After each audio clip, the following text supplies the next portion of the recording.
What is up, guys? Jeremy here, and welcome back to another review. We're taking a look at the Gamesir X2.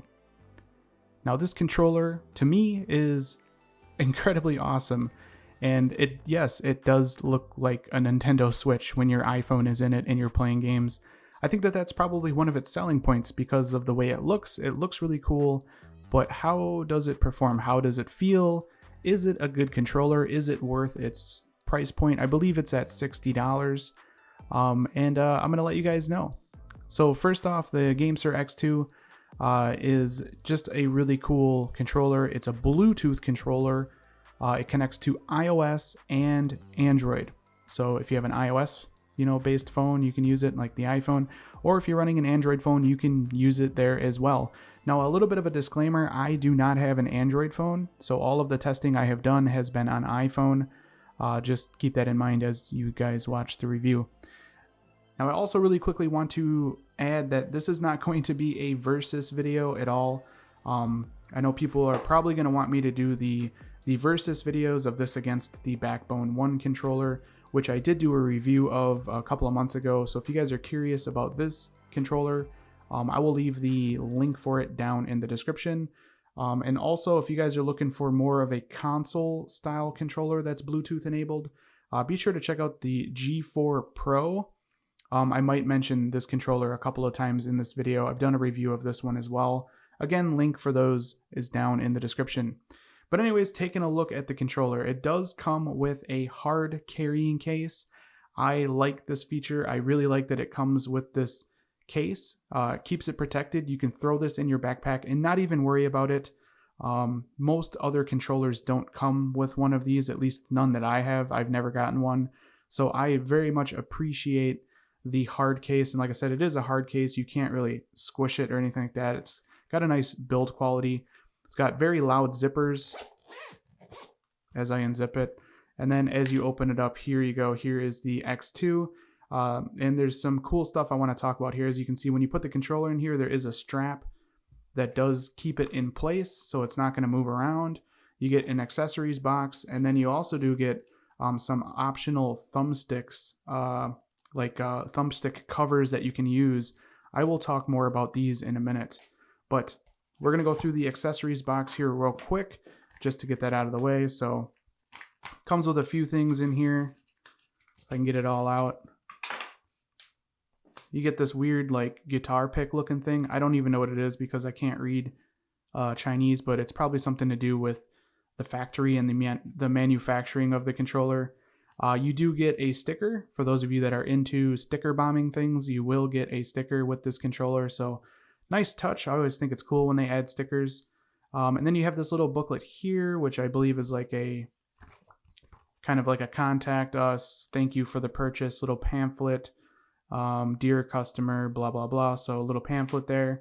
And then you do get a user manual. So this will walk you through all of the different buttons, how to pair this with iPhone or Android, and basically how the controller operates. So nice that they do supply that. And it comes in a few different languages, as you guys can see here. So nice touch. I like products that do that. That way I don't have to go online to figure out how it works.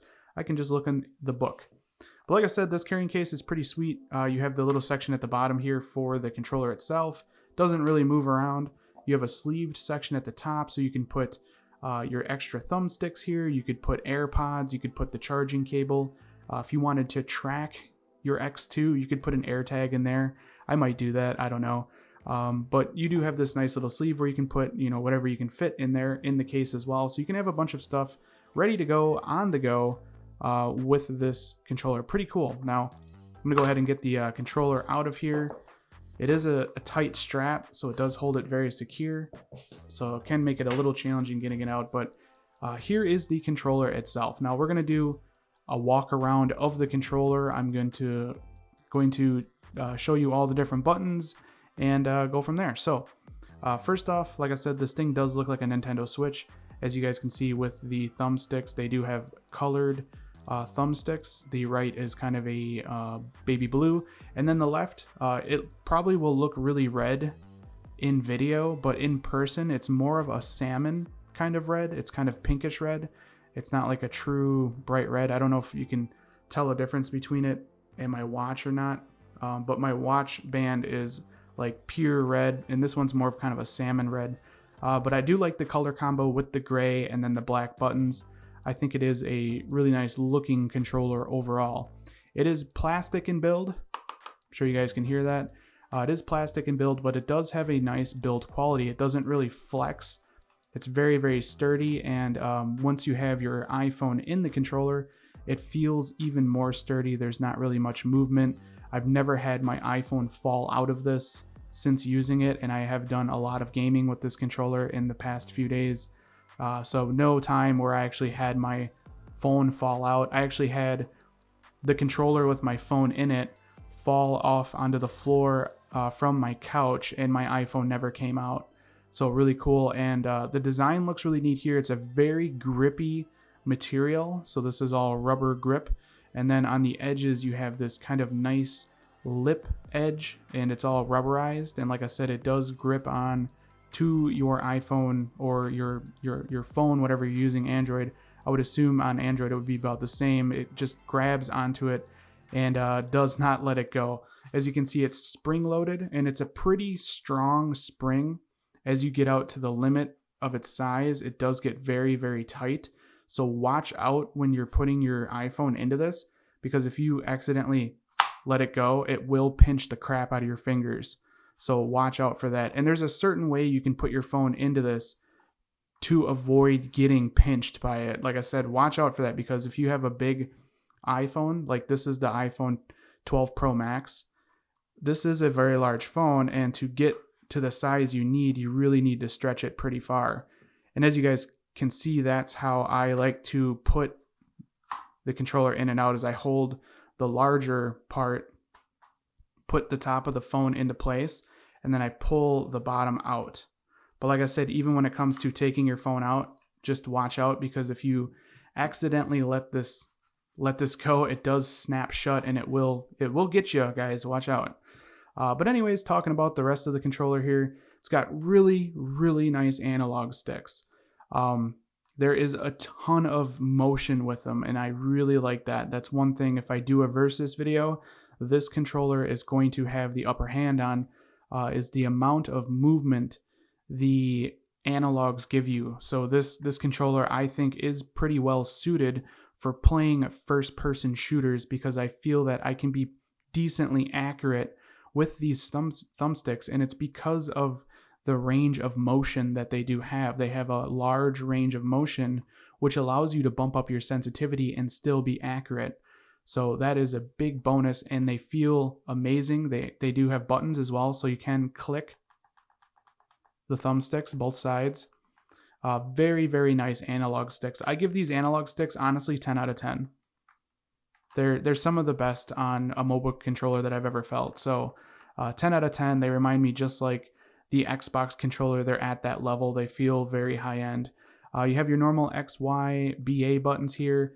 Nice tactile feedback. And another thing I like about most of the buttons on this controller is they're pretty muted when you push them. They do click and have a tactile feedback, like I said, that feels really good, but they're very quiet. I don't know if you guys can tell.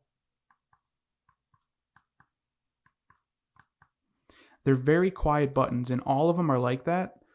And why I'm mentioning that is because this is a controller that I've been using when I lay down in bed at night and my girlfriend is sleeping next to me. This is a controller that I can use, and it does not wake her up because the buttons are kind of muted.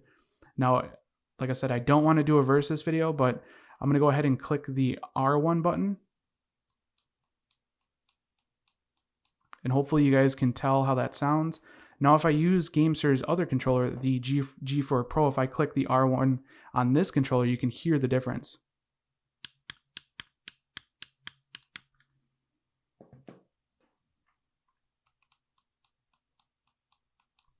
So huge difference between those two controllers. This controller I cannot use in bed at night. It does not allow my girlfriend to sleep. So that's one thing I wanted to mention in this review, is the button presses are pretty quiet. They're nice and muted. Your D-pad feels really nice on the left here. I think it's a great D-pad. You can kind of keep your thumb in the middle and do that rolling presses. if you guys are into retro gaming. And it just feels nice. You can just click them like normal if you want, or do the rolling style if you're playing like a, you know, Street Fighter or something like that. You can kind of do that on this controller, and I like that. And then talking about the R1, R2, and then L1, L2 buttons here, the triggers and the bumpers, they do have micro switches in them. So for the triggers, there's no kind of pressure press, meaning there's no, you know, movement with it. It's just a singular click. So I do like that. And for arcade games, it works really nicely. And for games like Call of Duty Mobile, it's just instant aim and instant fire. You don't have that trigger movement like you do with console controllers. So just instant engagement. Like I said, these are micro switches and they're pretty quiet as well. And I do like the R1, R2, L1, L2 buttons, the triggers and the bumpers on this. I think they're really nice. And then you do have your standard start button. You have your G button. You have a screenshot button. And then you have a turbo button, which I absolutely, for the life of me, cannot figure out what it does. Don't know what turbo does, but there is a turbo button. Maybe that's an Android thing. I'm not sure. And then going to the bottom of the controller, you have your USB-C charging port, your power button, and then you do have a set of indicator lights on the front there. The bottom light is the battery level, and then the top light is the pairing light, and it will illuminate different colors. For iOS, it illuminates pink or purplish, and then I believe for Android, it would be a blue light. So depending on which device you're pairing, it will change accordingly.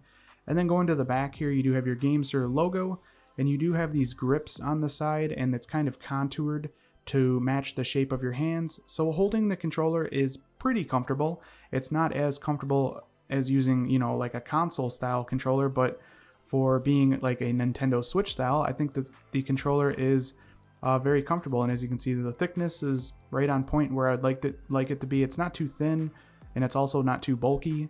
And yeah, I think the overall design of the controller is spot on for what it needs to do. All right, I quickly want to talk about the thumbsticks here because they're kind of cool how they operate. So here is the thumbstick, and now I do have a cover that it comes with. Like I mentioned, it does come with some extra thumbstick covers at the beginning of this video.